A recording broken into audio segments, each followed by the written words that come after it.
Yeah, let us see integrations chapter now.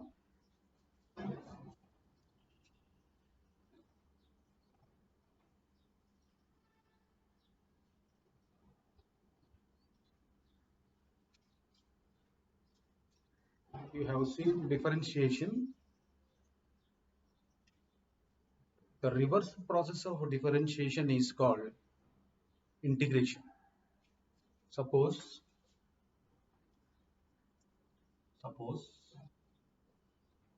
f of x, g of x are two functions such that f dash x is equal to g of x. Then this f of x is called antiderivative or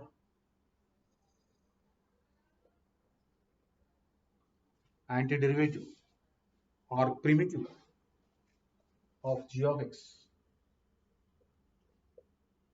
with respect to x. This is the definition of integral. I did not use the word integration. We just say antiderivative or primitive of g of x. If f dash x is equal to gx, then f of x is called antiderivative of g of x with respect to x. Let us see example. D by dx of x square plus 5. You know that this is 2x. So in this case, I can say the primitive of 2x, primitive of 2x is x square plus 5. Similarly, d by dx of sine square x,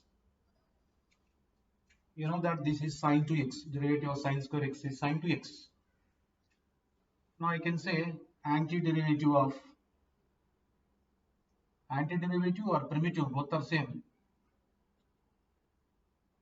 Antiderivative of sine 2x is sine square x. So like this, from these examples, it is clear that the reverse of differentiation is primitive. Here I say d by dx of capital F of x is equal to f of x. In this case, I say antiderivative of f of x. This is d by dx of means derivative of capital F of x is small f of x. If I reverse, I have to say antiderivative of f of x is capital F of x, or I can say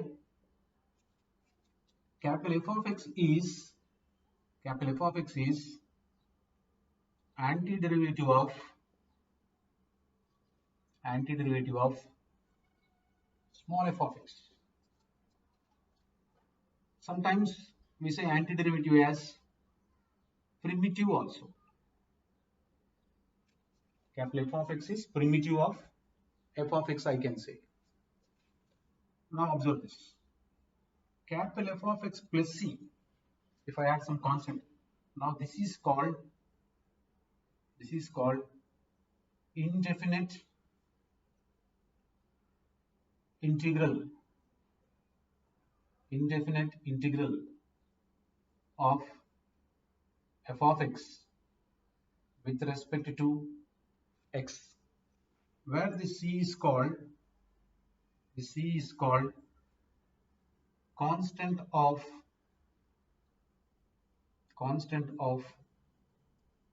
integration. So it is clear when I write d by dx of capital F of x is equal to f of x, means derivative of capital F of x is small f of x, then the antiderivative of f of x would become capital F of x. So antiderivative of f of x is capital F of x, or capital F of x is antiderivative of f of x. Adding some constant to this capital F of x plus c, this capital F of x plus c is called, I changed the name, indefinite integral of f of x with respect to x. So whenever some constant comes, then that would become indefinite integral of f of x with respect to.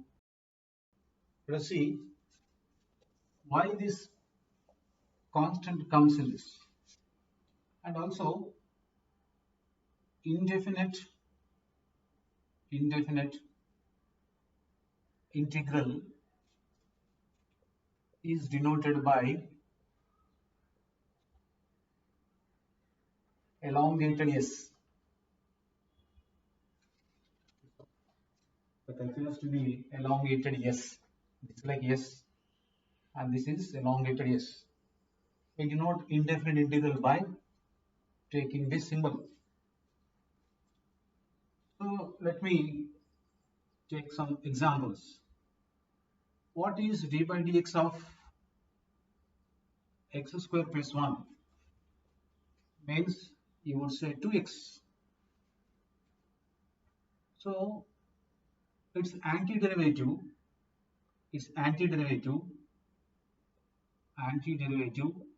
derivative of 2x is, I can say, x square plus 1.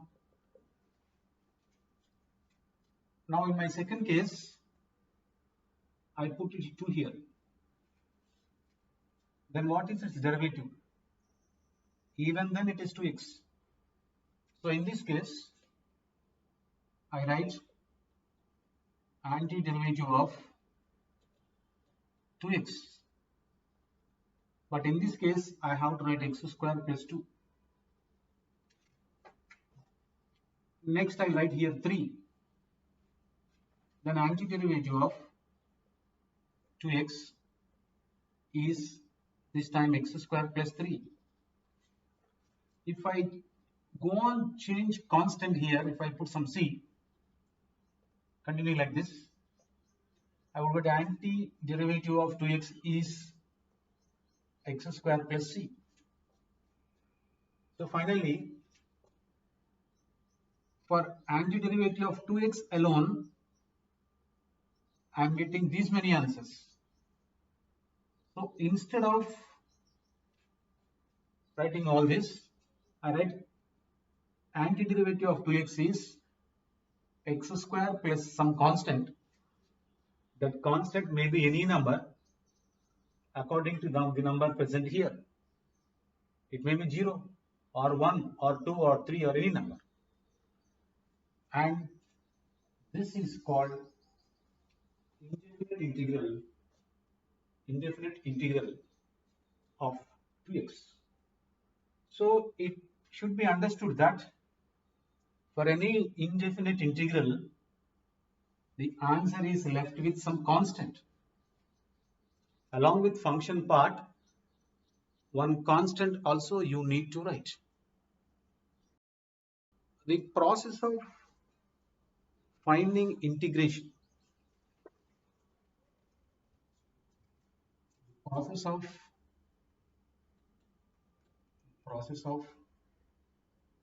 finding integral of a function is known as integration.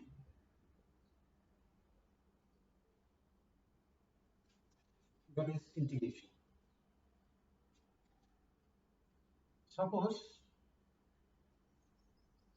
d by dx of, alright, example, sin x is there.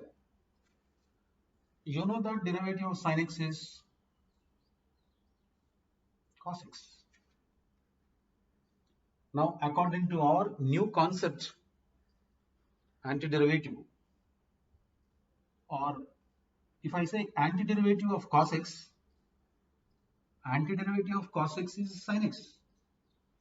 But if I say integral of cos x, for every integral, I have to write some dx, because with respect to I have to write integral with respect to x. So cos x dx integral is, along with this function, just now I said we have to put some constant. So in order to get a formula that what is integral of cos x dx, before that you have to go to its derivative formula. This answer comes for this derivative. So from derivatives only we have to understand that integrations are coming. So like this we can derive some standard integrations. When n is not equal to -1, what is integral x power n dx? If this question arises, I'll find d by dx of x power n plus 1 by n plus 1 first. Now see, the derivative of x power n plus 1 by n plus 1, we have to take this 1 by n plus 1 outside, which is constant. Now we will differentiate only x power n plus 1 from the definition of differentiation. X power n plus 1 differentiation is n plus 1 into x power n plus 1.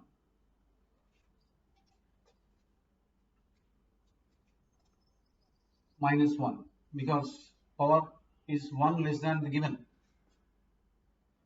Derivative of x power n is n into x power, the power present over there, minus 1. So already n plus 1 is there, minus 1 also would come. So we can cancel these two.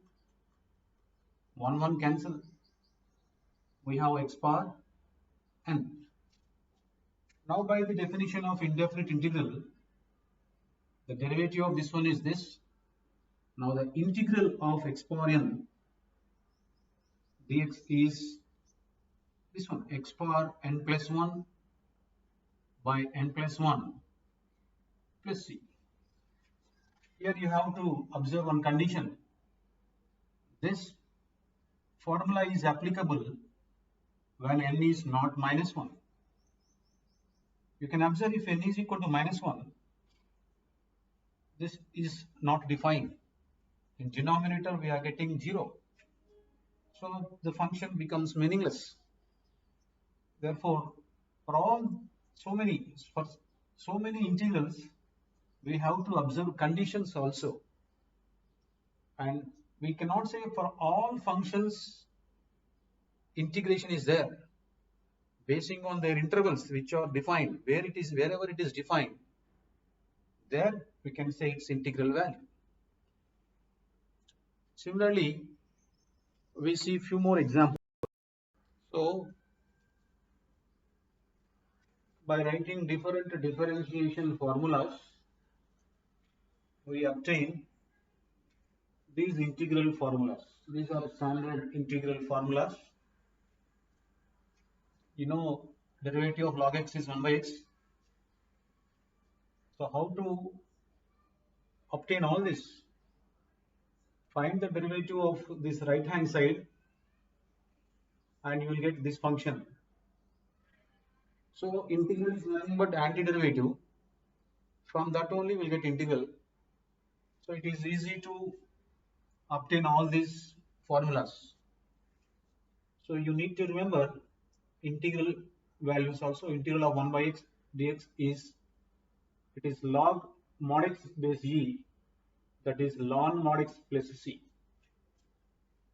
We know that derivative of e power x is e power x again. So integral of e power x also will be e power x plus c. We have derivative for a power x also. So from that we obtain integral also a power x, integral a power x dx is a power x by log a plus c. When it comes to derivative, we once remind derivative of a power x is a power x into log a, but here it becomes a power x by log a plus c. And see the condition that a should be always positive and a should not be 1. These three comes under algebraic integral formulae, and from here onwards trigonometric integrals. So integral sin x is minus cos x plus c. Integral secant square x dx is tan x plus c. Here one condition is there.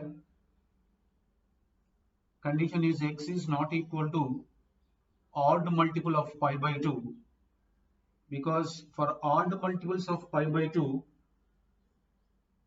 tan x and secant square x are not defined. So always we have to check the condition for which values of x this is defined.